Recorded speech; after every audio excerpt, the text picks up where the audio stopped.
Hi, this is Matt with AppliancePartsPros.com. Today we'll be showing you how to repair your appliance. Remember, anytime you work on an appliance, make sure it's unplugged or the circuit breakers are off so there's no chance of electrocution. In this video, we're going to show you how to change out the Whirlpool dishwasher middle spray arm water supply tube. It's going to be a very easy repair, and it should only take a few minutes to show you how to do it. If you already have one of these, great. If not, you can click on the link below or get it at AppliancePartsPros.com. When you open up the package, you're going to get the new middle spray arm water supply tube. The middle spray arm water supply tube supplies the water to the middle spray arm. The main reason you should be changing it out is if it's clogged or damaged and your dishes aren't getting clean. In order to change out the part, we have to open up the dishwasher door.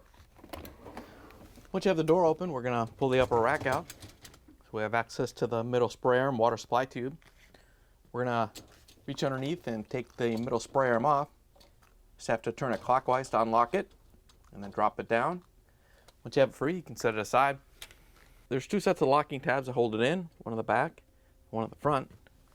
They both come out the same way. Just going to reach underneath and squeeze these locking tabs and then lift up and then squeeze here so it drops down below the rack. Once you have that one done, we can do the one on the back.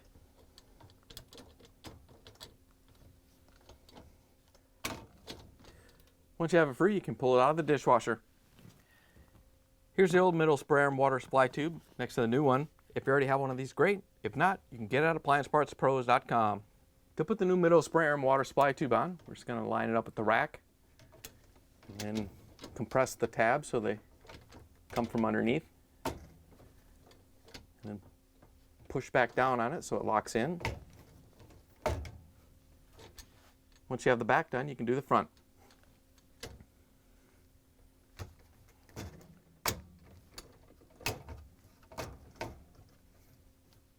Once you have it locked in, we can put the spray arm back on.